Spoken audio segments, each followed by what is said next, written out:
Coming to you from New York City. Bringing the video podcast for global Filipinos around the world.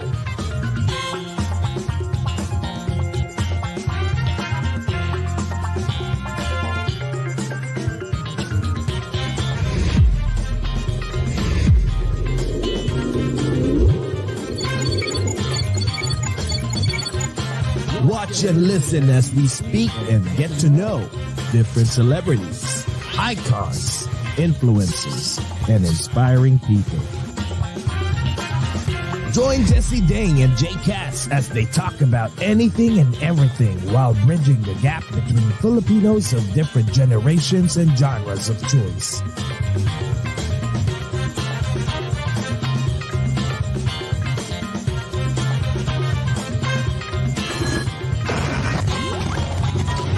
This is Over a Glass or Two.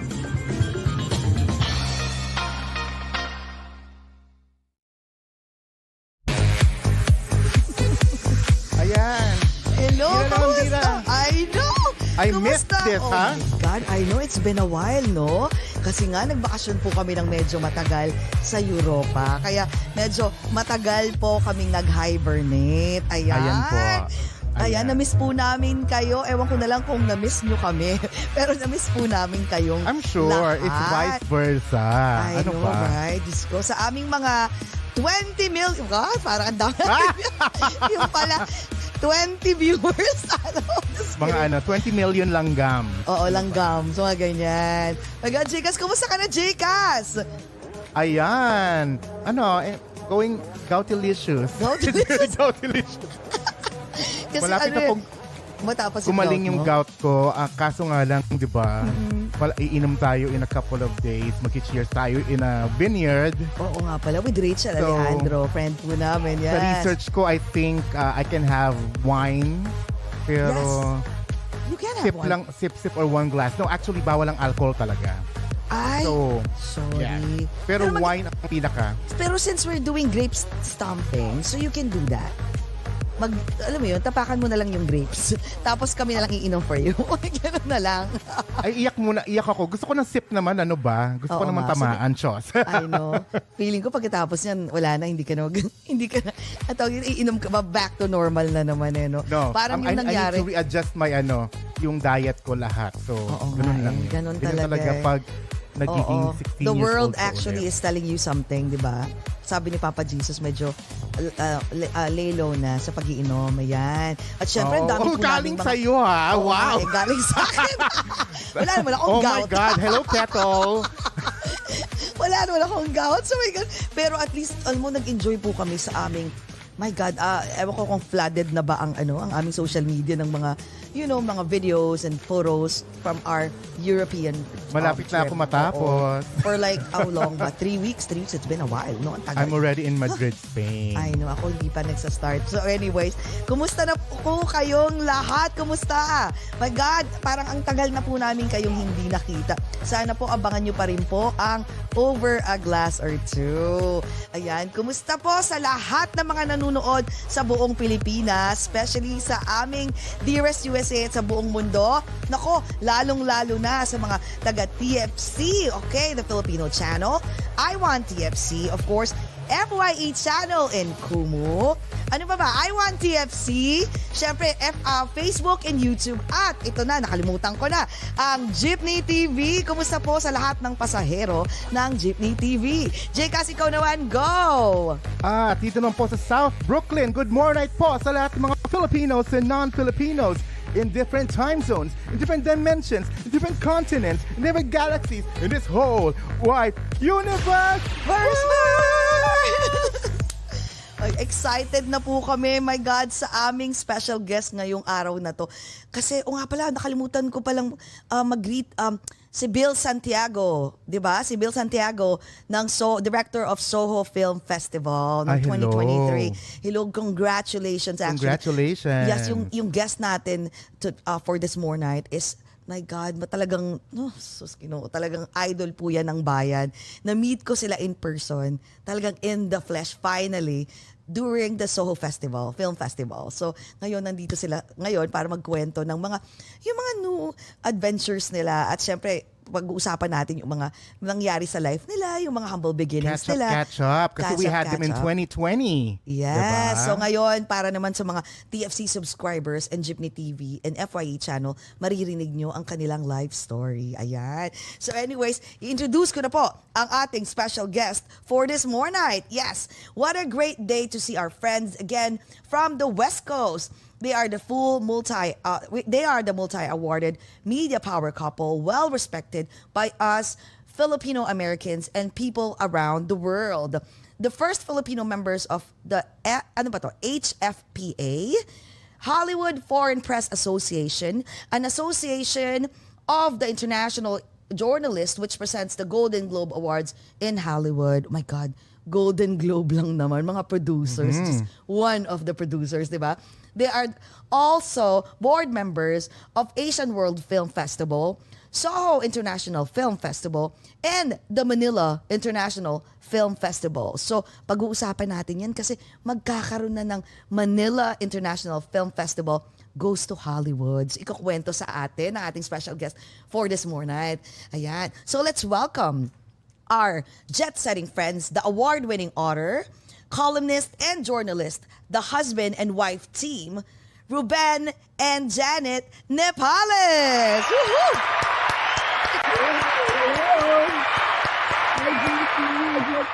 Nice finally meeting you in person, Jessie. Ayun. Grabe, no?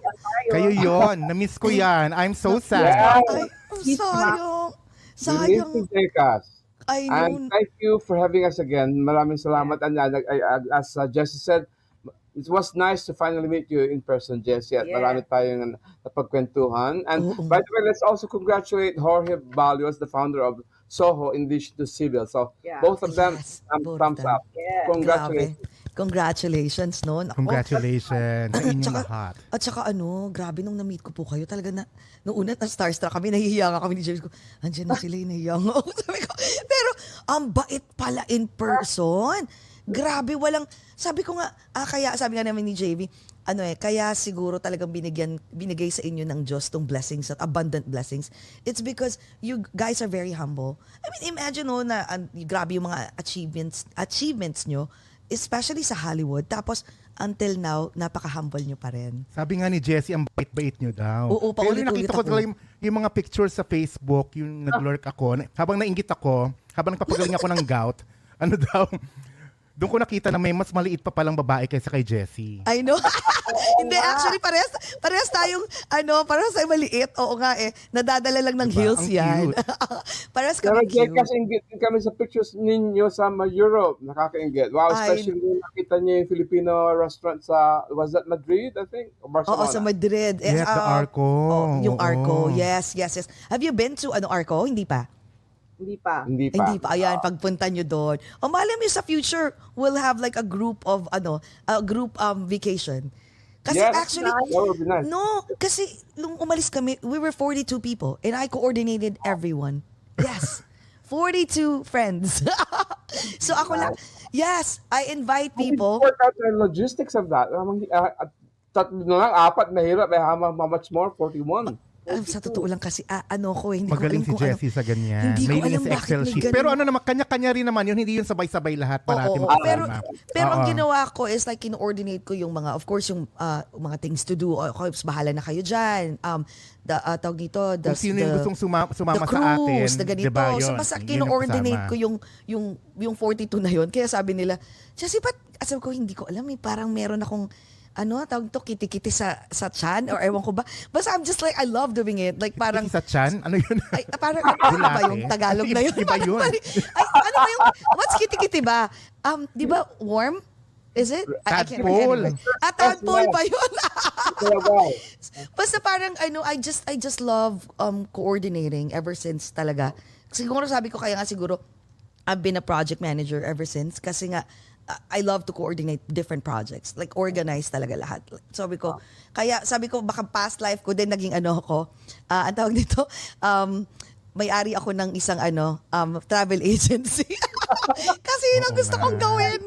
Oh my God. So anyways, teka, bago tayo mag-start ng mga kwentuhan, would you like to say hi to everyone, especially sa mga TFC subscribers and Sa buong FYE? mundo, sa buong mundo na tayo. Buong mundo, yes, and Jeepney TV, yes. Go ahead. Hello, everyone, and we'd like to say hello to everybody in the whole world, Philippines, Europe, Asia, and we're very privileged and honored to be back here in this show kasi we love Jessie and JCast very much. Kumusta po mga kababayan and non-Filipinos as well. How are you guys? It's nice to be back in the show. And as we really enjoyed meeting Jessie for the first time, so I'm sure we'll have a great time. And it was good to see JCast kahit sa dito lang sa online. Virtual. Online, sa virtual lang, no? Diba, next time. Darating din yung panahon, magkikita tayo ng personal, tapos sabihin nyo, ay sayang, sana hindi na tayo nagkita ng personal. Diba? Kaya mabuti na rin yun. Diba? Tsaka matakaw yan, baka kainin yung pagkain niya. Ano ba yan? Kaya nga magbabago na, di ba? Kailangan na mag-diet. Yung diet. Gagawin niya, kakainin mo ba yan? Ay, hindi na, akin na lang. Sa'yo lang yun. Ano ka ba? Hindi sa lahat yun. Ano i-reveal na ganyan? Garbage namin, garbage. So anyway, sige, mag-start tayo ng bago mag-start magkwentuhan. Syempre, hindi pa nawawala ang aming protocol, di ba? Ang kaeklatan namin. Pero wala nang minus the wine na eh. Pero okay lang yan, mas masaya. Oo, kasi hindi to wine na promise. Tubig. Tubig. O yan, sige. Okay, sa Sambayan ng Pilipinas po at sa aming Dearest USA, guys, let's all welcome the power couple, Mr. Ruben and Janet Nepales. Welcome to Over a Glass or Two. Cheers, guys. Cheers! Ayan. Tapos isa pa. Okay, picture naman tayo. Game. Picture. 1, 2, 3. Ayan, my God. Galing ng kumukuha. Oo nga, di ba? Si Direk na. Alam mo, sa 2020, the last time, I remember, it was only 7 months nung nag-start yung pandemic. No? Yeah. Tapos, biglang, all of a sudden, during that time, I remember, meron kayo yung pandemic baby nyo. Yung, I wrote it down, through a writer's lens. Di ba, nanganak yun? Table book. Oh, the coffee table. Nanganak din ako ng Fashion, Filipino, Hollywood, the World. Ayun din, isa pa. I had fashion book after Ruben. So 2 babies So actually. we had 1 baby each. Lagi talaga sila, kailangan ikaw lang, ako din. Ganun ba? Wait, ganun ba nangyari? Teka lang, ha? Kwento nga, bakit? Hindi na nakaplano yung akin. Kaya lang, he has to finish the book first. Siyempre. Okay. But yeah, matagal na ring dream yon. Dream yun. Yan, walang ginagawa during the pandemic Di gumawa ng baby. Exactly. Book. It's the perfect time. Oo, perfect time to make 2 babies again. Diba? Kasi dalawang daughters nyo. Tapos ngayon, itong dalawang. Yung actual baby, gumagawa pa ba talaga kayo? Echos, ano ba talaga? yung sa akin through a writer's lens kasi while I interview stars, I also take pictures. So, matagal nang akong sinasabihan ni Bessie Badilla, a good friend, na to come up with a book kasi parang na-appreciate niya yung mga kuha ko. And so finally, when the pandemic came nga, I finally had the time to sit down and go through all the photos I took, and then that's how I came up. And then si Janet then. And then I'm always passionate with fashion. As you can see in my social media, I love fashion. And I always love promoting the Filipino fashion designers on the red carpet. So the theme of my book is highlighting these Filipino fashion designers who are sometimes ignored in the red carpet. Pero hinighlight ko sila and they are all doing well in Hollywood. So ang title ng book ko is Fashion, Filipino, Hollywood, the World. So yun. Grabe itong dalawang. Balita ko, ubos na yung yung hardbound. Yes, sold out. Sold out na yung hardbound and then nasa Amazon.com na yung paper edition. Paper edition. Yes. So you can galing yung dalawa. Ibang klase. I'm curious So, hindi kayo napapagod na, kasi I know that you guys both are writers, columnists, publicists, lahat na. Tapos at the same time, meron kayong mga project after project. So ganun ba kayo naboboard kayo pag isa lang ang ginagawa? Parang no, si Jessie. Actually, ang secret yan, Jessie, you have to love what you're doing. And if you love what you're doing, there is no amount of sweat, tears, whatever that will stop you from doing what you love to do. parang dumadaan lang yung oras, parang hindi mo nararamdaman na nag-enjoy ka pala sa ginagawa mo. At you give everything to these projects because it's something you love to do. Pero may nagtanong nga sa amin, I'd like to take what you guys are taking kasi pinapanood ko yun po. Nila may I'd like to take what you guys are supplement. taking because impressed sila sa energy namin. I think, as Janet said, we love what we're doing. Tapos, I think, kaming dalawa talaga we're the type na we want to be always on the go. Yeah. Yun nga, ang pinaka-impressed ako sa inyong I know dalawa. the meaning of it.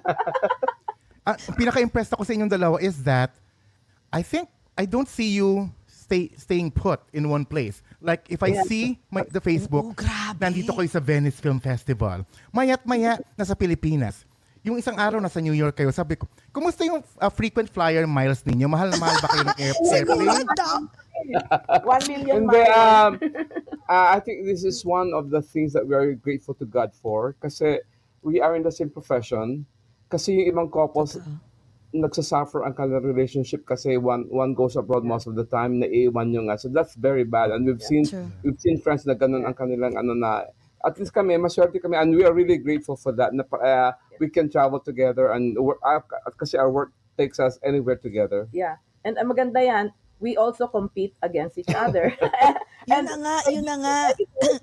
Na-feature nga kami sa isang newspaper kasi nalaman ng editor. We're on the same category, we're competing for the same awards, and we live together in downtown when we used to live in downtown. So biglang na-feature kami on the front page of that paper. I had my Manny Pacquiao boxing gloves, and I was like, Oh my God. like that. Ang cute. Ang In galing. downtown news. So, Pero hindi kayo front page of that newspaper. front page ba? Grabe. Friendly competition. Yeah. Pero very clever competition itong katabi ko dito kasi minsan nagsusulat ako, di ba? Kasi separate desk kami syempre. Kunwari yan, makikipag-usap sa akin, tatabi sa akin. Pero actually, tinitingnan niya yung sinusulat. Kasi kung minsan, we try to outscoop each other, di ba? Minsan, sinasabi namin ang scoop. Pero kunwari nakikipag-usap sa akin, pero actually, tinitingnan niya kung anong sinusulat ko. At saka minsan, pag Very siya sa gabi, natutulog yan, sasalita, ano. Very sneaky. Galing mo. Hindi. Oh my, kasi imagine mo same kayo ng ini-interview. Yeah. Di ba may times pa na nasa red carpet kayong parehas? Yeah. So paano yun same ng question? So how do you do this? Iba ang perspective ng babae, iba rin ang perspective ng lalaki. Oh, Iba ang yes. questions na iba ang questions namin. So iba ang questions din namin. So iba ang angle ko, iba rin ang angle ni Ruben.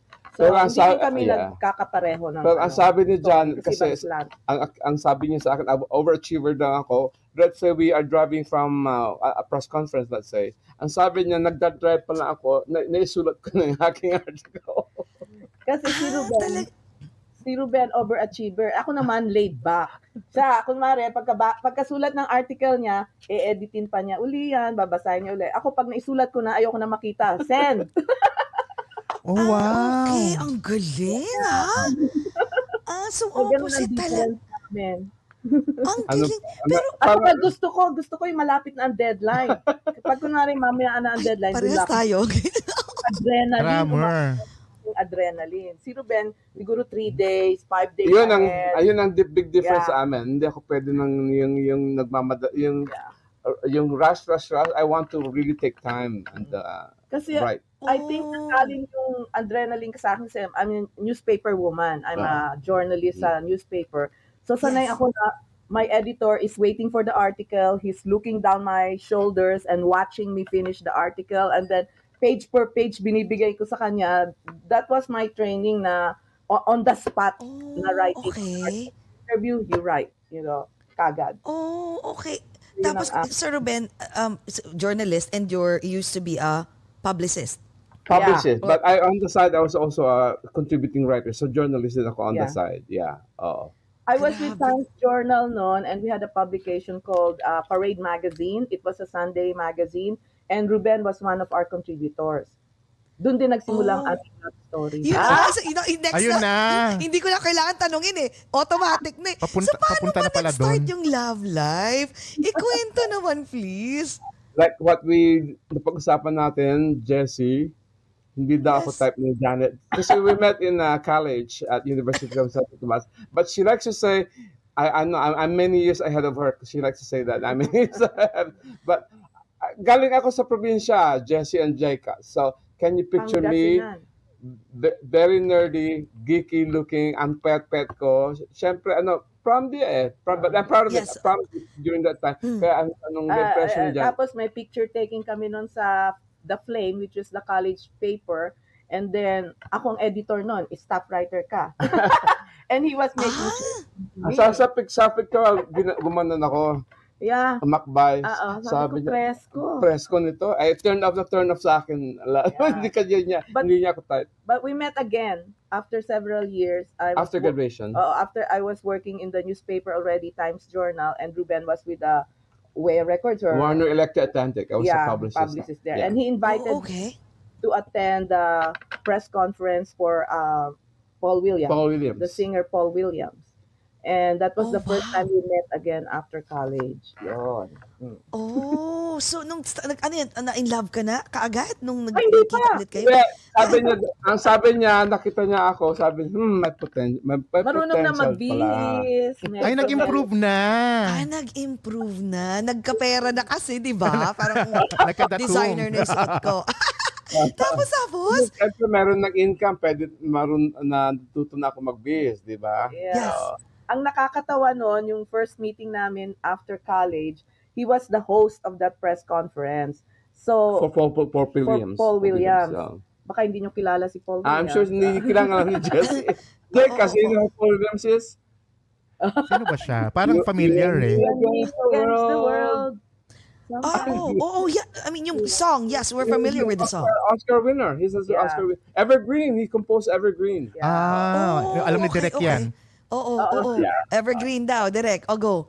Sabing gano'n nung si Paul Williams, nag-stop si Paul Williams sa press con, sabi niya, if only some people will stop talking. Yung pala, naglalandian na kami, naka-on lahat ng mics. Kasi press con. So that means, naka-press con pala yung aming love story. Hindi my God! Hindi pala for the press. Mga ilang minutes yun? Yung landian ninyo ang naririnig. Yung landian namin, yung flirting namin, naririnig pala lahat ng press. Pati si Paul Williams. Pati si Paul Williams kasi distracted siya. Siguro dapat sinabi niya, can you speak that in English so I can understand? Ay, nakasasabi ko, ano ba yung Tagalog ba? You guys wanna go here and share? Parang gumano na. Wala namang sex na doon na kwentuhan. Punta tayong motel. Wala naman siguro. Kita tayo mamaya sa ito room number ko, mga ganyan. Wala naman. Wala naman. So nag-start na doon and then nagligawan na kayo. And then every time tumatawag si Ruben, sabi niya magde-date daw kami. Sabi ko naman, teka muna, ka-date ko ang lola ko, manonood kami ng 3 Nora Honor movies. Sabi niya, sabi mo lang yan kasi ayaw mong makipagkita sa akin. Sabi ko, hindi, totoo yan. And my lola was really a Nora Honor fan and there were really 3 Nora Honor movies. And this was in the Philippines. Parang marathon Nora Honor movies in one day. So anyway, sabi niya, kasama ako. Sabi ko, wow, dakila talaga. Manunod ng Nora Honor, 3 movies para lang makasama ako. And then fast forward, we married, and then I told the States, I told my mother-in-law about the story, and my mother-in-law said, Noranyan yan eh. Siyempre sa Noranyan pala! Hindi pala, no? Hindi pala pagpadusa. Nag-enjoy pala ako. Tagang Noranyan kang literal? Yeah. Oh my God, si Velmanian ka. No, I'm not. Georgian. George Clooney. Social. Ang kilig sa So, nung time na yon, so, tawag nito, nung nagliligawan na kayo, no? And then, pumunta na kayo ng US right away? So, matagal muna kayo sa Pilipinas? Like most Filipinos who are petitioned by their parents, I had to wait because I was petitioned by my mother to become an immigrant. So I don't know if that still applies. That I had to stay single. So matagal kaming we had to stay single. Kahit gusto na akong pakasalan ni Janet. I bet. Kating-kating na, please. Palometa, nasa swing kami, pinag-usapan namin. Parang, kasi mga 5 years na kami dating, I think. So, but we had to stay single. And then, then finally I went to the States. Pero when I left for the States, we really don't know kung gaano siya kabilis sumunod sa akin, di ba? So there was a big, tearful, dramatic farewell sa airport. Tapos after a month, guess what? Nakasunod na siya. Oh, ay bilis ha? In 2 weeks. Kaya sabi ng mga, no, you have to wait for a month. Mag-stay ka muna sa akin. Kaya sabi ng mga friends namin, ano ba yung, may eksena pa kayo sa airport, yung pala after a month, nakasunod na si Jane. Pero that was fast, ha? Yeah. Nakakatawa naman after a month. Pero that was fast, ha? Kasi journalist, kaya I think she knew the right people in the right The places. right people. Pwede. May mga Tapos nag-start na kayong tawag nito, you got married na sa US. Yeah. And then, ang nakakatawa niyan, kasi yung dalawang social, disco sa Pilipinas, siyempre wala kaming trabaho noon, di ba? Kami naiwan sa bahay. Yung dalawang hindi marunong magluto, pinagluluto ng pamilya ko, di ba? Kami naiwan sa bahay. One night, nag-away kami ng gusto dahil habang nagpiprito ng tilapia. Oh my God! And then we realized how absurd it was that here we are, ang pinag-aawayan namin kung paano magprito ng tilapia as if there are other ways to fry to cook a tilapia, fry a tilapia. Tawanan na lang kami kasi it was so absurd. Yeah. Sabi namin, that's so funny. Pero lagi kayong nag-aaway? I mean, nung time na syempre pagbago. Well, just one of the few occasions nung nag-aaway. He has to give in or else. Oh my God! Kailangan panalo ako. Hindi, ito advice namin sa mga couples parate na the reason siguro din matagal na ang relationship is that we made the pact na before going to sleep, kung meron kami mang away or whatever, we have to settle it that night. Hindi pwedeng matutulog na over something. Hindi pwedeng patagalin. Yeah, you cannot go to bed ang loob mo sa isa't isa. Pinapractice nyo talaga yan ever since hanggang ngayon? Yeah. Hanggang ngayon? Yeah. Ilang years na kami. At saka alam ko rin, at saka wag pack nyo rin yung never na pag-awayin yung isda. Tama. Yeah. Pero ngayon, may nagluluto na kayo? Magaling na magluto? Oo. Sino magaling magluto? Dahil sa pandemic. Marunong na ako magpaelya, bouillabaisse, yan. Aba, gumaling bigla. Marunong ako magbibingka. Aba, nakapengi recipe. Pero alam mo, wait, ang galing no. How long have you been married? I mean, total. Married and mag-girlfriend, boyfriend? Oo. 1985. 25? Pero we were 12 years old, ha? Yeah. Oo, Oo, bata pa. Pero, ganun nakatagal. Pero, kasi nung nakita ko kayo in person, Jcas, kasi kahit kami ni JV, di ba tinanong ko kayo no, while we're having dinner, what's the secret? Kasi, yung body language nyong dalawa, may pa rin kayo, yung parang umaakbay pa rin. Tapos, very sweet Janet, pa rin sa isa't isa, Jessie. Jcas, as in, naglalakad, nakaganon pa rin, kahit sa table, talagang, parang nakaakbay silang dalawa, magkahawak ng kamay. Sabi ko, oh my God, ang sweet. And to think, magkasama pa kayo sa trabaho. Parang, yun? Parang, di pa kayo nakagsasawaan? Diba sabi nila, you will test your true friends if you travel with them. Yeah. Diba? True. Yeah, that's so true. Very challenging pag nagta-travel kayo, lalo na pag mag-asawa pa kayo. Pero more than anything, I think we discussed that night, Jessie, that we are best friends. More than anything, we are the best of friends. We're best friends. Totoo yan. Kaya ganyan, parang nag-blossom, no, from friendship, tapos, at di ba, tapos hanggang sa na-develop nyo yung para mga flaws nyo and you started embracing it, no? Naging friends with benefits. Friends with benefits na.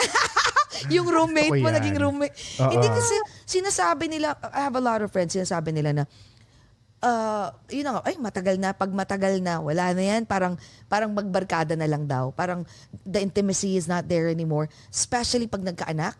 Sabi nila kasi daw having kids is like, it's either you will make it or you'll break it. Yeah. Yung sa inyo, what about yung, syempre, babies, no? Wala namang yaya. Walang maraming katulong, kasambahay. So, paano kayo the most challenging time for me as a mother and a wife was when I had two babies, one after each other, kasi 1 year apart lang sila. And then si Ruben that time was working night shift, and then so naiwanan ako sa bahay, umiiyak, dalawa, sabay umiiyak. Sinabayan ko na sila ng iyak. Alam mo, gagawin ko rin yan. Iyak na lang. Hindi lang, iyak tawa gagawin ko, baliw-baliw na ko. Iyak tawa. Pero ang nakakatawa nito, kunwari, dadating si Ruben ng 4 o'clock in the morning from his work, midnight shift siya. Ang nakikita niya, nagpipictorial ang mga mag-ina. Kasi hindi na ayaw matulog ng mga baby. So, anong gagawin ng mother? Pictorial tayo. Binihisan ko sila, nagpipictorial kami, nagsushoot ako. Oh my God! Bigla ko nakita ko yung mga babies namin, nakabihis at 4 a.m. At 4 a.m.? Propped up in bed. Kinukunan Ayaw ng nanay matulog, nila. di mag-pictorial kami. Oh, di ba? Very creative. Ako nga, baka mami, umiiyak na rin ako. Anong pictorial? Ang galing no. So parang Pero Ate Janet, during that time that you had your babies ba, you were also working at the same time? Yes. And I also had postnatal depression for a week. Yeah. Yeah, which is true, no? You're a first-time mom and then iyak yung baby mo. I didn't know my eldest daughter was colic baby. Yeah. So I didn't know that. And then paghahawakan ng mother-in-law ko, hihinto. Paghahawakan ng mother ko, hihinto. Bakit ayaw sa akin, di ba? So I had postnatal depression for a week. So totoo ang I postnatal depression is experienced that. true. Parang gusto mo isoli yung baby. Ayoko na, hindi pala. Oo. Totoo. Yeah. Fit for a mother kasi ang feeling mo, nire-reject ka ng baby mo. But what happened was, I did not understand that the baby was colic. So after my nung first baby ko, I was still learning. I was a new mother. But on my second child, umiyak ba? O sige, bigyan mo nito. Patulugin yan. Wala na. I was so relaxed. Nothing could face me anymore. So, sinong tumutulong during that time? We were very lucky, Jess and Jay, and I hope most Filipinos, I think, are also lucky that way. That they either have their mother, the husband's mother, or the wife's mother, or both of them, if they're really lucky. Because there's really nothing like your own relatives taking care of your babies. Yeah. So we were very fortunate. During that time, they were both alive. My mother and my mother-in-law. Ay, ang swerte. So you don't have to pay the I think most grandkids in States, I think they're also loving sa kanilang lola at lola because nakagisnan nila ang kanilang mga lola at lola. Yeah, at least I'm proud to say na napalaki ko mga anak ko, hindi sa yaya o nani or anything. Kasi I have sa daycare. Or sa daycare. Ang mahal ng daycare, ha? Yes. It's so expensive. Sa daycare, buti hindi. Oo, totoo yan. Ang mahal, parang 800 a week, 1,000 a week for a daycare. Parang, naman tong, hindi totoo, mas mahal pa sa Pero ang galing, no? Pero nung time na yun ba, pagpasok nyo ng US, when you started, living in the US, writers na kayo agad? Yung mga ganon? Yung mga producers? No. We experienced jobs? We experienced... Go ahead. We experienced discrimination while I was applying. First, I applied as a secretary dito sa Beverly, in a hotel. And then they said, I passed all the tests, but they said, we did not take you in because, sabi niya ganyan, you're not from UCLA or USC. No, we chose somebody from UCLA instead. Yeah. Okay. What? And then they don't know what USC is. I said that's the oldest university in Asia. And it's older than Harvard. Sabi kong ganyan. So we experienced this discrimination too. Yeah, may mga crying scenes pa ako sa park. Let's say after the interview na hindi ako nakuha, because I think naranasan nyo din yun na they always ask for local experience. How can you have local experience kung hindi ka bigyan ng chance, di ba? Ng chance, totoo yan. And sa kami ni Janet, here we are, without being braggart about it, na I think we were accomplished sa Pilipinas, and then here we are, start all over again, at saka mahirap talaga maghanap ng trabaho. So, America. Mahirap after a while to start all over again. But, did you guys have to like undergo different odd jobs before yung ibang nagnanay, nagaganto? Oo. Okay, there was a friend of ours from the Philippines na kilala kami, binisita kami, and during that time we were in an apartment in downtown, and naawa sa amin, umiyak. Paalis na siya. Siya ang umiyak, hindi kami. Siya, bakit naawa siya sa amin? Nakita niyo where we were living. Naawa siya. Naiiyak siya ng paalis na siya. But, oh my God. Yeah. But Jay, kasi you were asking ko anong mga jobs namin. Ako started ang pinaka-close sa akin parang sa writing yung proofreading. So I started as a proofreader for a financial printer. This what we call financial printers. They make the financial documents of the big corporations. So kahit ang mga clients nila, ang mga lawyers nila ay graduate ng Harvard or Yale, kahit pa paano i-check mo pa rin ang kanilang spelling and grammar. So that was my first job. So nagsisimula ako first, sabi nga panggabi ako. So I experienced that, yung hating gabi, lalabas ka sa winter. Yes. ang ginawa, magbabas ka ng 3 stops. Ang instructions sa akin ng employer ko, as soon as you get, kasi I get off a really bad area, as soon as you get off the bus, run for your life and cross the street. And oh my God. Kasi may susunod. Or may, baka may para sa Pilipinas, di ba? May mga snatchers. Doon sa area na yun, it was bad back then. Mga, kuminsan sa umaga, may nakikita mga bodies na, mga bodies na.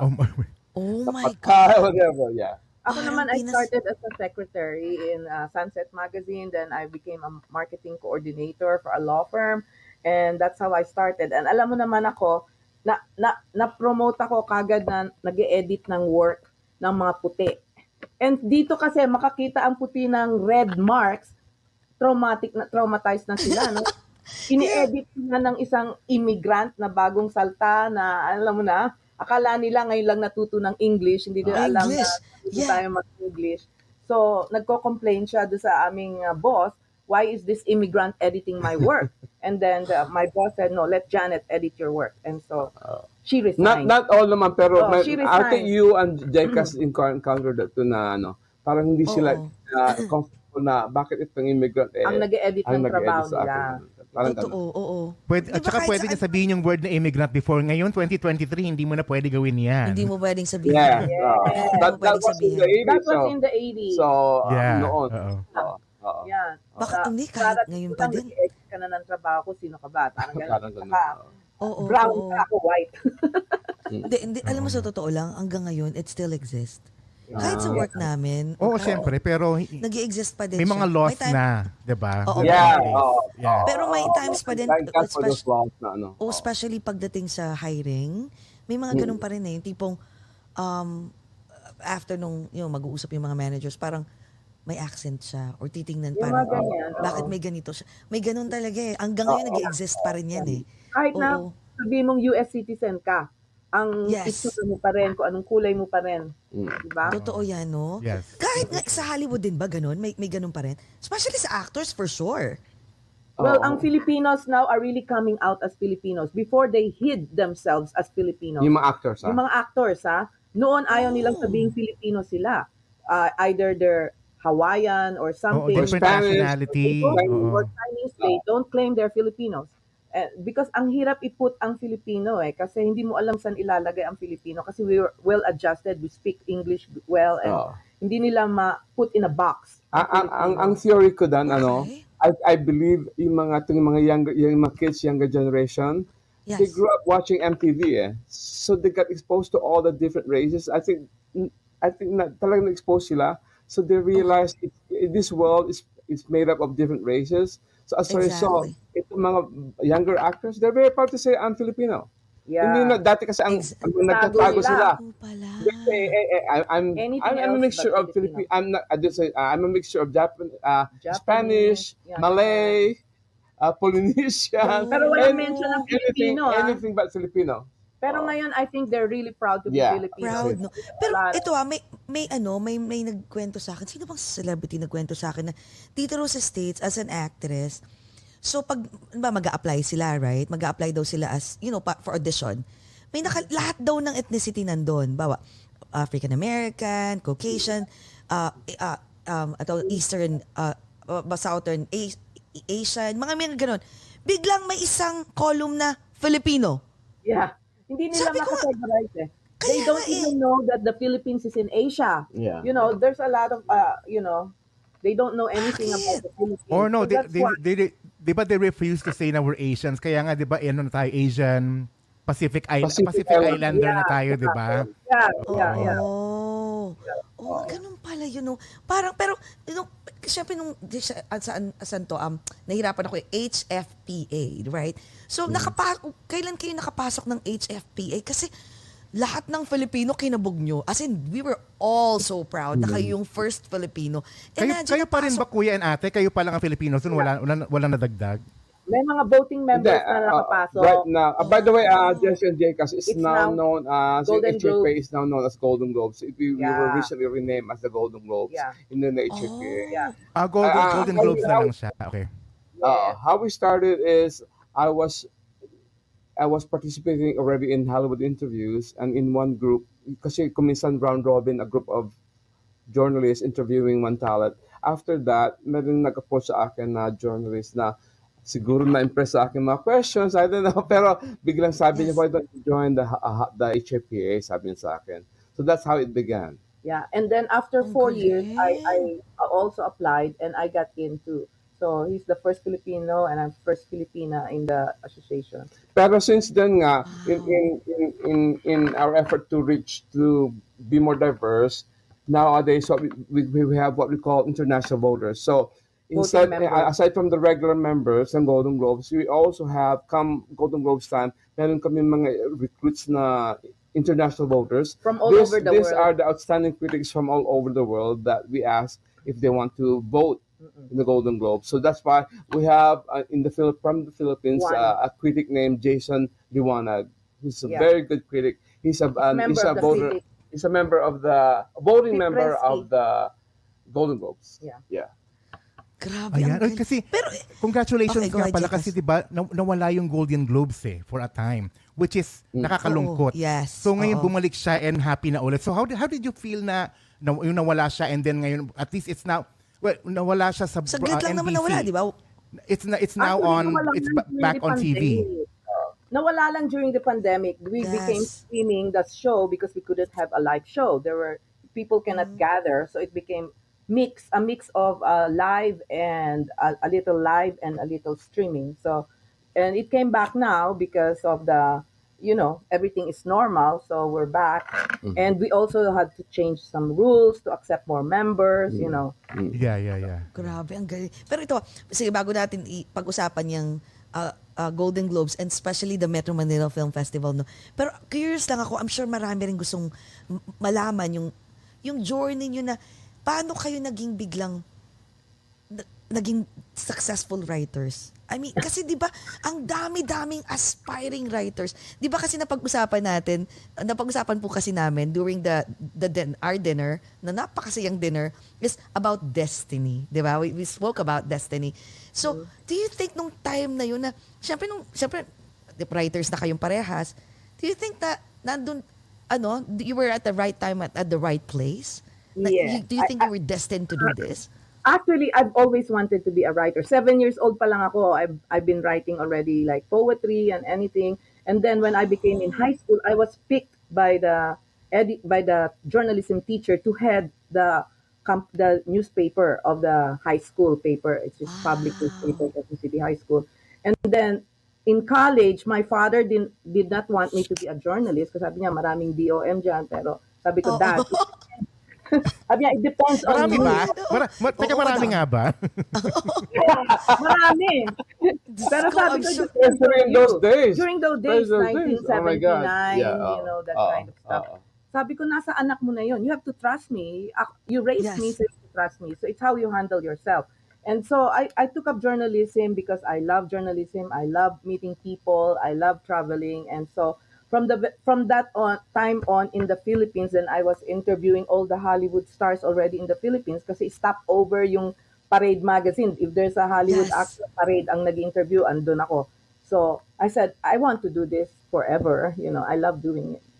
Ako naman, Jessie, napag-usapan nga natin na ano ba ito, predestined ba o talagang kasi ako grade school pa lang, nagsusulat ako ng news stories. Nag-invent ako ng news stories in my mind. Isusulat ko sa notebook.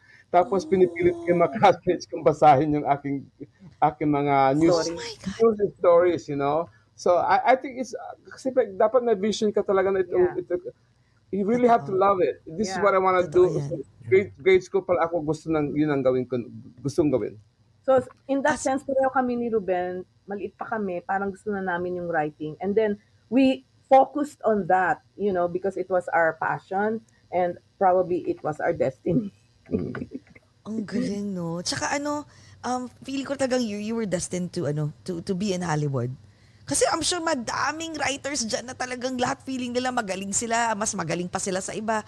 Pero talagang kayo yung pinagpala.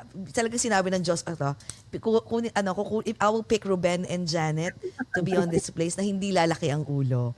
Grabe. Tapos ngayon, imagine mo, meron pa kayong Metro. How did that happen? Yung Metro Manila Film Festival napunta na ngayon sa Hollywood. Hollywood, di ba? Okay. Kaya ang unang, I think this is the first time to talk about it. And I think, I'm sure you know about the Metro Manila Film Festival. Yes. Na ito yung parang annual tradition sa Pilipinas na instead of foreign movies, pinapalabas nila ang Tagalog movies. Dati sa Metro Manila, ngayon all over the Philippines. Ngayon, as nearing their 50th edition na ang Metro Manila Film Festival next year, yung mga leaders behind it thought about having an overseas or like an international edition of the Manila Film Festival. So for the first time, in late January, this next year, magkakaroon po tayo ng Manila International Film Festival. So yung entries from this December, yun ang papalabas namin dito. And already 4 of them already accepted based on their script alone. One of them is starring Sharon Cuneta and Alden Richards. It's called a mother and son story or something. Yeah. And actually, there will be a official launch of the Manila International Film Festival on November 2 at the Directors Guild of America. Imbitado kayong dalawa, huwag kayong mawawala. Oh my God! Saan yan? Sa New York ba yan? Totoo yan. Yeah. And then 3 movies will be shown. Yung summer movies ng Metro Manila will be shown sa dito sa launch. So tatlo yan, bali yung about us but not about us. Yeah. If you haven't seen that, you really have to see it. Bali, it's just the two actors. Itong si Romnex Sarmenta at saka si Elijah Candlas. They're just having a meal in a restaurant. The whole movie is about that. Pero maganda ang pagkagawa nila kasi throughout that simple meal, maraming revelations, maraming lumalabas na mga secrets than ever. And then the other one is Here Comes a Home. It's a comedy. And the other one is Love You Long Time. So, yun ang, so tatlong movies mapapanood nyo for the launch on November 2 at saka I think it's a good venue for this film sa Directors Guild of America. The Directors Guild of America. And the Filipino actors will be flying over to join us. And the directors as well. And in January naman is yung January awards. will be the main festival. Yeah, 4 days of we're going to be showing all the 8 entries from the Metro Manila Film Festival for 4 days, and then meron din kami sariling awards night. Of course, we know na sa Metro Manila Film Festival may service ng awards. Kami rin will also have some voting. We will have our own judges, and it will be international voters as well. Like we will invite Fil-Am judges or Hollywood judges or actors who will judge. So, just to make it clear, yung original MMF sa Pilipinas na may awards night, they will win. Tapos iba pa yung December. sa inyo. Mayroon din kayong awards night. Yes, mamimili din kami ng sarili naming winners. Kumbaga, scratch kung ano yung awards nila. We will have our own awards. They will be judged according to the Los Angeles or US, judges. International naman. Ang galing. Ang gandang venue for the Filipino movies kasi I remember yung sa Pinas pa ako, yung mga sa Metro Manila Film Fest, excited lahat tayo manood. Yeah, every Christmas yun. Every Christmas, yes. Yung kalidad at level ng mga movies pinapalabas, pang festival talaga for December. Exactly. Diba? So kung nanalo sila nung December, forget about it because this time it's gonna be international. Kasi ito international. So ito lang kung ako yung producer nun or ako yung actress nun, parang pressure sa akin yun. Nanalo ako dito sa pagdating sa international. Hindi pala ako pinili. Mas exciting yun, di ba? You give everybody a new chance, di ba? Isipin mo baliktad ganito, more chances of winning. Exactly. Mindset. Oo. And then we are also promoting them in that sense and promoting them for other So, festivals. by the way, Metro Manila Film Festival works is that they already chose 4 just based on the Okay. script. And if you don't mind, I can Yeah. tell you what they Yeah. are. Ito yung apat na Definitely. sila. For January. A Mother and Son Story starring Sharon Cuneta and Alden Richards. Tapos Campon starring Beauty Gonzalez and Derek Ramsey. Tapos Penduko starring Mateo Guidicelli and Christian Reyes. And Rewind, kinikilig tayo lahat siguro, parang first team up ulit nila Marin Rivera and Ding Dong Dantes after a long So time. far, yung apat na yan, sigurado na yan. Pasok na yan, and then the others, is, Coming up. pag natapos na completely, then mamimili sila ng 4 pa. Mhm. So, yun. Star-studded yung ano ha, yung Talagang, line-up. where's the location? I mean, ano yung venue? We're looking for a venue na talagang para Hollywood na Hollywood talaga. Yeah. So it's gonna be worthy of the Metro Manila International Film Festival. Pero the launch will be at the Directors Guild of America. Sigurado na yun, sa November 2. 2. So, be there. Grabe, alam mo, I'm having goosebumps. Parang ano pa bang hindi nyo kayang gawin? Ano pa yung, no, I'm dead serious. Ang hindi ko kayang gawin, anything mechanical, yun ang hindi ko kaya. Oh my God. Ang mechanically, Okay lang, you can pay for it anyway. So, like, kaya. oh my, no, kidding aside, like, ano pa yung, kasi I'm sure meron kayong mga bucket list na nilalagay or parang hindi nyo pa, parang, di ba, may times na parang na-imagine nyo ba na ang Manila Film Festival mapupunta sa US, right? So, Yeah. slowly nyo yan nilalagay sa bucket list nyo. Well, not bakit pero sa akin, full circle yan. Kasi as Janet said, nga Nora Honor ako, di ba? When I was in grade school, I don't know if you remember or if you have ever attended a parade. Ang parade ng Manila Film Festival, ang isa sa yan sa mga highlight sila. So, I was a kid, we went to a parade because nandun si Nora Honor kasi si Cruz III. Guess what? Because back then, this was in June. Oh my God. Nandun kami sa Rizal Avenue.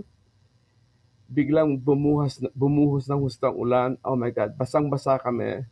Kasi wala ka na matakbuhan. We were parang packed like sardines, pero masaya ako dahil nakita ko si Ate Guy at saka si Kuya Pete. And then, nagkita din in person ni Ate Guy nung nagkaroon ng concert dito si Nora. Pinakilala ko siya. Nora, this is your number 1 fan. And then may story din ako ng Nora Honor. You know, I covered her case here in LA from beginning to end. Remember her drugs? So, yes, her drugs. Yes. all the time. Tapos nakita si Kuya Pip because remember he's now the head of Film Development Council of the Philippines. So last year he was here for the Philippines Oscar entry. Kaya sabi ko sa kanya, Kuya Pip, nasaan na si Maria Leonora Teresa? Baka hindi na alam. Hindi niya alam kung ano yun. Kasi love dal, sabi niyo yung dal. Alam mo. Yung dal, oo. Yung love team nila, may dal sila. Naalala ko yung dal na yan eh. Oo nga, may kanta pa nga sila nun, di ba? Oo nga. Kantahin nyo nga. Ay, ano ba yun? Sige nga. Grabe. Teka lang. Kuya Ruben, Okay, so napag-usapan natin yung pagiging mega Noranian mo. Nabanggit naman ni Ate Janet kanina na Georginian siya. So, kami ni Jessie, yung tropahan namin, galing din kaming Lake Como. Sobrang ganda doon sa Italy. Ulit-ulit doon sa ferry. Oh my God, this is like George Clooney country. Everybody loves George Clooney. Yes, everyone has like everyone. 2 or more houses in here, summer houses. George Clooney sa villa niya sa Lake Como, right? Kasi best friend niya si Matt Damon.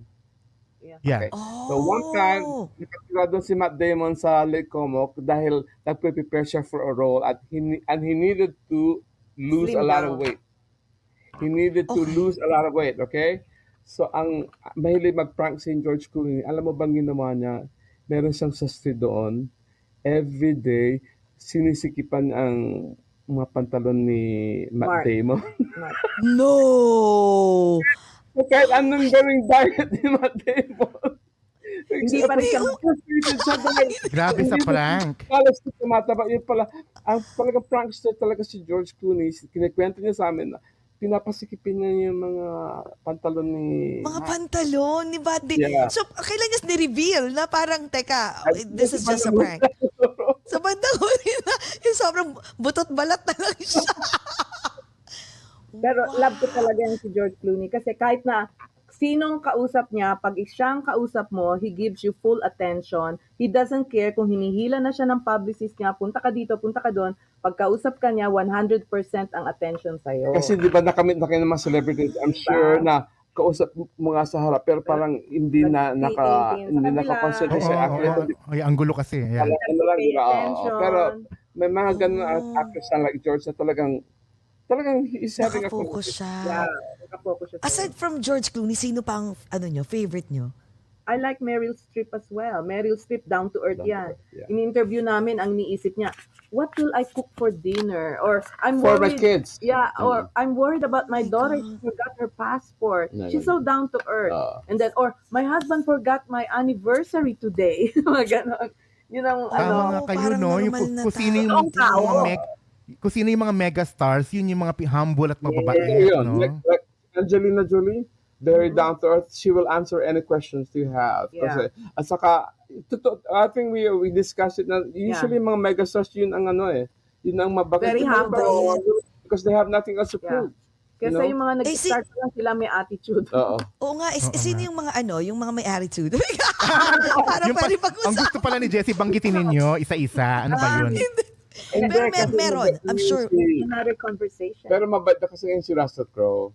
Ating napag-usapan din ni Jessie na yung parenthood, yung fatherhood, it does a lot to a man or a motherhood. It changes a lot in a person. So nag-iba na gusto si Russell Crowe, mabait na siya. Kaya si Jcas kailangan anak. Oo, kailangan mo mga anak, Jcas. Oh my God. Kasi motherhood can change you. Naku, saan ko iluluwal yun? Yun ang tanong. Sa likod. Babae pa rin talaga. Pero meron ba kayong parang hanggang ngayon nasa starstruck pa rin kayo? Actually, hindi na. Wala More siguro kung interviewin ko si Obama. Yeah, starstruck ako kay President Obama. That kind of level. Yeah. I haven't talked to him.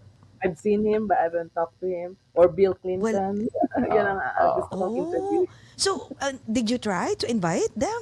No. Fingers crossed. Hopefully. Come. Yeah.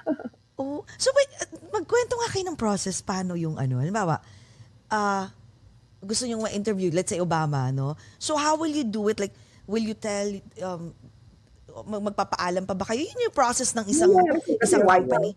Diba? You have to go to the White House press. Pero right now, they're not in White House, so I don't know how to reach them. We tried kasi ang abangan mo yung they have a book to promote, di ba? Yeah, or a movie or a documentary. Especially for former presidents like Obama, usually, let's say they have a book, then maybe they would like to give interviews. Yes, so. that can Pero can you imagine the demand for interviews? Kaya, I think we tried one time when he was promoting a book, but siyempre, ang dami may gusto mag-interview sa kanya. Grabe, ang swerte nyo. No? Imagine mo, lahat ng ina-idolize ng buong mundo, wala lang, rubbing elbows na kayo. Oo no? nga. Rubbing elbows na kayo. Tapos, nakaka-party nyo pa sa Golden Globes. Oh my God. Imagine, Golden Globes. We added 2 categories at the Golden Globes. Yes. Speaking of that, so how many categories ang na-add ngayon? 2. The one is the cinematic and box office achievement category at saka yung isa yung best performance in stand-up comedy on television. Yun na nga, I wanna know, stand-up comedy? Yes. Yeah, kasi come to think of it, Okay. this is in the television category, you know? Kasi you've seen some stand-up comedians who really give a good show. So yes. It's time to recognize them. Madami lang si stream na ngayon eh. Yeah. Jokoy, do you think Jokoy will be? He will qualify. Jokoy, Aquafina. Sino man may stand-up comedy on TV. They can qualify. But it's on either kung anong streamers. Yun namang cinematic box office achievement awards. Yun naman kasi usually in mga very popular movies hindi sila na-recognize, di ba? So this time we're giving a chance yung mga nag-hits ng earn a lot of money but usually pang ano lang yan, pang box office, but they actually good movies. If they're also good movies, then we will also recognize them this time. They should earn like 150 million gross, including 100 million from the US. And we will be choosing 8 nominees in that category. In that category. Normally, ang mga categories namin 5 nominees lang. Dito 8. Doon sa comedian 6 ang kukunin namin. So there will be more chances. But they can also qualify as best in drama, best musical, or best animation or non-English film. So they can, if they're really quality movies, they can also qualify in that category. But this is a nice opportunity for the box office hits or something to qualify for an award. Yeah. Like yung, for example, yung The Little Mermaid, ganon. Di ba nag-hit din yan? Okay, The Sound of Freedom. Mga ganun movies na walang chance kung just based on artistic merit. This time, they have a chance not to be recognized as well. Ang galing. Filipino naman, Filipino movie, meron? Wala? Well, wala pa? Papasok sa by the way, gusto namin i-clarify para malaman ng lahat ng Philippine filmmakers, ang Golden Globes, aside, hindi katulad ng Oscars, di ba, ang Oscars namimili lang sila ng one entry from each country, na pinipili ng country mismo yan. Kami, by the way, and we're telling all the Filipino filmmakers that you can submit entries. Yeah. Hindi kami nag-limit ng one entry per country. You just apply. You just apply. So you go to our website, kung anong qualifications, and the Philippines if can you meet have all the 2, 3, or more entries. Yeah. We are not limited to one. Unlike the Oscars na isa lang ang pipiliin nila, ito lang ang entry nila. Kasi yung mga Filipino filmmakers kasi namimit namin, ay hindi kami napili sa Oscar. Nag-apply ba kayo sa Golden Globe? Ganon. So aware na sila, bakit na nila alam? We're spreading the word here in your show over a glass of Yes, oo. At saka, na-mention ni Jessie nga Filipino movies. Do you think malapit-lapit na rin tayo ma-recognize kung paano sumabog yung Korean movies na nanalo sa Oscar, sa Golden Globes? Malapit-lapit na rin ba tayo? Passionate kami dyan. Palaging tinatanong yan sa amin story. Kasi yung mga movie, for example, na Slumdog Millionaire, for example, pwede mangyari sa atin. Or even Parasite. Parasite. We have the same stories. We have the same stories. Kaya lang, we have to develop really the story. Pero I think ang pinaka-close na siguro sa atin yung kay Charo Santos with Love Diaz. Yung, what's that? Yung movie ni Love. Yung movie ni Love Diaz na Which one? With Charo Santos. With Charo Santos. Yeah. Sorry, the title escapes me, but I think that was the closest we ever got probably to okay. Pero marami. Pero darating yan. That will come one day. Kung si Dali De Leon nominate na, malapit na tayo. Oo nga. Oh my gosh. Grabe yun, no? Can we invite Miss Dali De Leon? Yeah. We want to invite her. Yeah. Oh my God. No, you know what? To sit down with us? I watched the Triangle of Sadness. Sabi ko, oh my God, si Dali nagdala ng pelikulang to. Yeah. Totoo lang. Yeah. Ang magandang kwento niyan kay Dali, there we were in Cannes, pumasok kami doon sa screening room, wala kami idea whatsoever na may Pilipino pala doon. But as soon as nakita namin si Dali De Leon, may dating ito.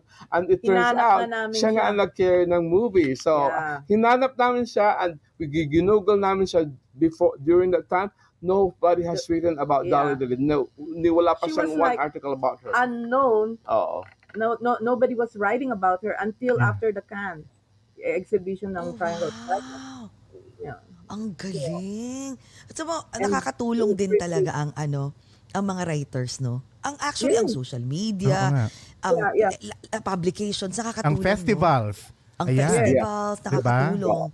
Kami ni Ruben, kaya kami nag-attend ng mga film festival. That's where we discovered these good movies. At Kume Filipino, Soliman Cruz was also discovered in Cannes for his movie. And there are... Imagine if si Soliman Cruz din, biro mo, parang Dali De Leon na supporting actor, ganun, di ba? But he starred in this Romanian movie kasi there was a true story pala nangyari noon na yung mga cargo boats. Okay. There was one time my cargo boat, nasa dagat na siya, isang Filipino seaman ang na-discover na may dalawang stowaway sa boat. So they made a movie of on that true story and si Soliman Cruz ang bida doon and he was very good too. So natutuwa kami na Oh. And he has a galing, film in no? Soho, Yeah. yung Blue Room. Siya Oh, Yeah, the Blue Room. Blue So Room. that's Yes, the napanood last ko yung Blue Room. memory Ang galing. of Soliman Cruz. Oo. Yeah. Ang galing, no? Pero alam mo, that only shows na because of the festivals, it doesn't matter maliit siya o malaki, kahit hindi ka, even if you're an unknown sila, actor, actress, pero pag napansin ang acting Yes. skills Yeah. mo, you Yeah. can be somebody right away. Yeah, it's Yeah. really gonna shine through no? Kahit anong gawin mo. Oo. In fact, during sa akala ng marami si Dolly ang mananalo ng Best Actress. Yeah. So that was close. Very Yeah, close. yeah. She was very Oh, close. wow. Akala Now, nila- now she has a title billing movie in the Philippines, diba? Yeah. Yeah. Tapos meron na siyang indie movie coming out with Jason Sportsman. Schwartzman. And Yeah. then she's also on Nicole Kidman TV show. And then alam yung kasama niya siya si Nicole Kidman sa isang series sa sa Really? na-delay lang dahil sa strike, pero I think Yeah. hopefully matapos ng strike, so matutuloy na yan. So we're happy Uy, buti nga na yan. Filipinos are being given a chance dito sa mga international festival. So lahat ng mga Filipino actors, they should not say no to these chances and grab the Kahit opportunity. maliliit, no? Yeah. Homegrown. Filipino homegrown ba si Dali De Leon? Yeah, Or dito Filipino. lumaki? No, talagang taga-Pilipinas Philippines. siya. Yeah. Pinoy, Talagang Pinoy na Pinoy siya. oo. From the Philippines siya? Born and raised. UP Diliman. Yun ang hinahanap namin. Iniintay pala namin na sana yung talagang born and raised na Filipino. Kasi maraming Fil-Am eh. The first Filipino to get a Golden Globe nomination. Yeah. Grabe, my God. At dahil Yeah, sa ipopush nyo rin sila. Fil-Am si Darren Criss. Yeah. Oo. Grabe, For no? the- Kaya, tsaka feeling ko din, destiny din ni Dali De Leon. Maybe mas marami pa siyang, mapupuntahang. Oo. Destiny niya yan na, kasi unknown siya di ba? As in, sabi niyo nga na walang pumapansin until you wrote an article about her. Pilipinas, kung hindi mestiza. Nakagaya ni Jessie. Oo, tama. Ano ba yun? Hindi, pero Correct sa kayo totoo lang, dyan. sa Pilipinas, no, andun pa rin no, yung kailangan tisay-tisay, no? Yeah. Pero dito, kahit sino, no, kahit na ang daming magagaling na actors, actress, talent talaga hinahanap. Grabe, ang galing. Ay nako, maraming salamat at nandyan kayo, nagsusubaybay, 'di ba? And kayo so you're the only na nasa Golden Globes Filipino couple. Yes. Kayo pa lang? Yes. Kayo. And then si Si Jason Jason, Liwanag. but he's Ayun na nga, yung the photographer. Yung mga international correspondents. Correspondents. International voters that we International also voter. asked to vote. Pero kami ang regular member. Yung regular talaga, kayo lang. Yung sinasabi ko, my God. Yeah. Grabe, kumataas yung balahibo ko. Tapos kausap natin ngayon, Jcas. And I was first Filipino executive secretary and treasurer. So there was a time kami dalawa ang nasa billing ng executive producers. Nepales. Hindi ba gumaganon yung mga tao na parang, ano ba to? Nepalis na naman? Parang mag-asawa. No? Sila na naman dalawa. Wala tayong magagawa. Magaling power couple talaga no? Fil-Am power couple nga represent Ibang sila sa atin. klase, No? no? Oh my God. Sana one of these days, no, tawag nito, pag nandito po kayo, mas matagal tayong magkwentuhan. As in, yun, Yes, 3 no, days. with Jcas. Di mo, oo, nakasama si Jcas. At saka sure, wala na akong gout niyan. So, pwede na ako sumama. Pwede ka na sumayaw. Oo, tsaka pwede na namin, pag malaki na, sorry, talagang rubbing elbows na kami. Wow! Oo, no, my gosh. With the Nepaleses. Excuse me. With the oh my God. Pero, last question ko, ano yung dream interview nyo? Aside from, I know Obama nga. Obama. I want to Aside from Obama, aside from yung dream interview nyo, aside from Obama, na babae. Na babae? Well, I interviewed Oprah Winfrey already. Hirap na Oh my God, you did? Akala ko sasabihin mo Oprah Na-stop mo kami doon But maybe I'd like to sit down with Michelle Obama. Maybe I'd like to sit down with her. Ako si Malala siguro. Yeah, Malala. Malala. Oh my God, it will happen.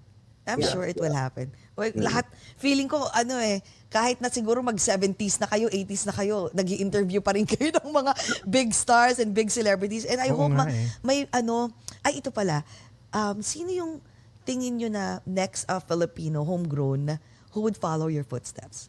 Like, do you have any idea na, ito pwede, na nasa na writers or anyone na nakikita nyo around Hollywood? Journalist? Journalist. No?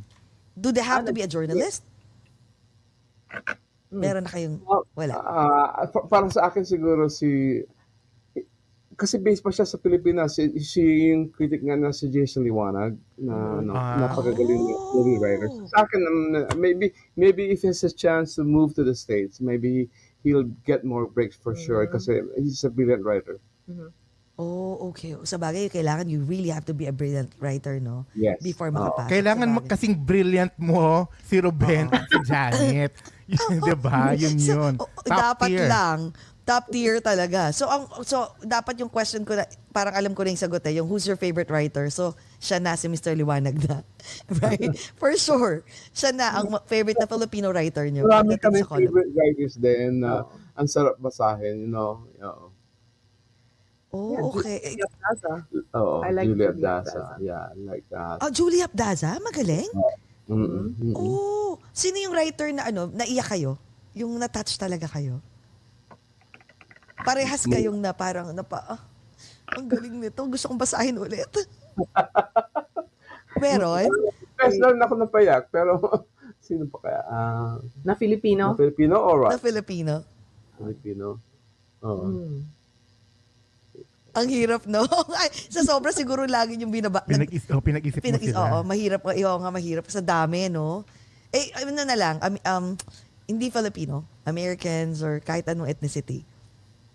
Sa akin, marami sa New York Times who write very well. So, sa akin, every time I go to New York, it's really a pleasure for me to, let's say, on a Sunday morning that I really get ibang-iba yung hawak mo yung mismo ang diaryo and you get to read the New York Times from end to end. True. Yeah. Lalo na ang kapal-kapal pa ng New York Times, which is no longer the case with the other papers. So, yeah. I like the writers. Hanggang ngayon pa ba meron pa rin ba pong newspaper ngayon? Nag-i-exist pa? Marami digital na Digital na. Or lumiit na. O kaya, let's say, I think ang LA Times, for example, ang kanilang paper edition talaga every Sunday na lang. So the rest of the week, digital edition, which is very sad. Digital na ngayon. It's very sad. Jessie, natira na lang yata ngayon yung mga abante, mga tik-tik, ganyan Mga tik-tik. yun pala na malakas. yung pala malakas no? Wag na tatanggalin yung Serex, ha? Oh my God. Sinalakihan ko yun. Yung Serex section. So nakita niyo yung difference nung of course, yung marami pang newspaper na hawak mo. Nung dumating kami dito, ang kapal-kapal ng mga newspapers. Tapos lumipis until nawala na, naging digital na. It's very sad. What do you think is it's better? What? The digital? Of course, but for me, there's nothing like actually touching paper. Pero ang mga bata ngayon, everything is all digital. They just read now on their They even watch movies sometimes on the phone. The phone lang Does this change ba, guys? Does this have a big impact on you guys as writers? Yeah, especially because kasi ang mga newspapers and magazines, they get their revenues from ads. Nag-shrink yun, Yeah. Oh, and that's why pareho na kaming online din. Because the newspaper business is, phasing away and making way for the online. So online. So pagdating po sa sponsorship, is it better na online or mas okay nung mismo yung paper pa? I think the sponsors are adapting to the online So I think marami pa rin sponsors but now they're online. Grabing so kailangan nag-evolve ka lagi, no? Yeah. Kasi marami kasi marami hindi takot sa computer. 'Di ba? Maraming writers mas gusto pa rin nila is nagsusulat or nagta-typewriter so kailangan mo talagang mag-evolve, otherwise maiiwan ka. Next only wrote on longhand his articles before. The late great Nestor Torre was a columnist in the newspaper. Dati longhand, handwritten ang kanyang mga articles, ang mga columns and articles. And I still remember during our time na nagpapadala kami ng articles, ita-type namin, ipe-FedEx pa yon. By the time dumating na yung article mo, luma na. Dumaan po sa customs yung pictures, ipiprint mo yung photos. Ngayon, digital na lahat, diba? Digital photo, send. Article, send. Dati ipapadala mo yung... Yeah, saka dati ita-type mo pa, pagdating doon, ita-type pa nila ulit. You remember? Typewriter pang gamit namin and then send to the Philippines. Okay. So maraming advantage din talaga ang social. Yung definitely. Digital technology it's really so fast. News comes so maraming fast. advantages din yan. Yeah. Speaking of, wait, I want to find out anong opinion nyo sa AI. Sa AI, my God, I don't think it will replace the humans, Ang creativity ng humans are different from the AI. Ang AI nangongopya lang sila. In fact, maraming lawsuit na nga ang mga ibang writers on the AI because they're copying their own work. If you've read the recent story, itong lawyer na ito, ang kanyang deposition was entirely done by AI. Mm-hmm. So mga cases na pinaset ng AI, actually hindi pala totoo yung mga yun kasi siguro kinuha lang yan ng AI sa online o mga ano. So na-discipline yung lawyer na yun. Mm-hmm. Kasi they found that everything was fabricated dahil ginamit niya ang AI to make his case. Ang hirap. Hindi tsaka ang creativity. hindi pa. Ang nangyayari kasi ako kahit kasi sa office yung iba doon parang na lang sa AI na lang daw. Ako ayoko kasi as much as possible. Ayoko kasi kahit sa anak namin, kasi mawawala nga yung creativity mo. Tsaka the next thing baka hindi ka na marunong magsulat. Kasi depend ka na sa AI. Honestly, I have never tried it. Yung ChatGPT na yan, I have never tried it at all. Yeah. Ang hirap. Pero lalaban ng mga actors kasi imagine, kukunin na lang ang voice at saka tapos they can create the likeness of any famous actor. Yeah, a movie. And they don't have to shoot him or film him, What I noticed too is yung mga bata ngayon, minsan mahina na sa spelling. Kasi ang alam nila, text spelling. They shorten everything, ganyan-ganyan. Exactly. And unlike yung talagang longhand, isusulat mo. Humina na sa spelling ang mga bata. Pati nga yung, di ba I remember years and years ago, yung phone number, sa ulo natin yung mga phone numbers ng lahat ng friends. Tapos ngayon parang, so your husband, oh my God, I lost my phone. Like, I lost my phone. Your husband, I don't even know his phone. Like, it's sayang. It's funny that you brought it up because I just saw a post on Facebook. Ang magandang na sinulat. I'm wondering what that part of brain that used to remember all these numbers, what is that part of brain doing now? I know, no? Oo nga, no? Diba? Parang, kasi ngayon nakalimutan na nating lahat, no? Kumbaga idle yung part ng brain na yun. Remember the mga telephone numbers, di ba? Totoo. Pero sa bagay, ito yung mga silver lining din ng sensya, ng bagong sensya. Kaso nga lang, ang tingin ko ding negative dito, I don't know if you'll agree with me, yung for example, like favorite ko dati yung The Buzz. Yung The Buzz ni Tito Boy Abunda, right? Tapos, biglang na lang kinat. Sabi ko, bakit kaya ganun? Kaya pala kasi, ang The Buzz kailangan mo pang i-taping, di ba? Kailangan mo pang i-shoot. And then, in 3-4 days pa or next week pa siya ipapalabas. Pero that's because of the social media na mabilis, fast-paced na siya. Wala na. Laos na yung... Huli na yung balita mo. Huli na yung balita mo. Oo. Kaya maraming live na ngayon. 'Di ba? Live lahat.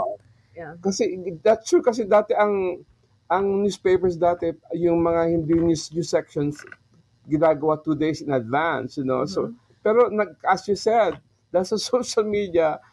Everything has to be happening now. It has to be Ang consumption ng news is immediate now. And then that's the reason also itong mga social bloggers, mga nagiging influential na sila. Even at the Golden Globes, we hire also social bloggers.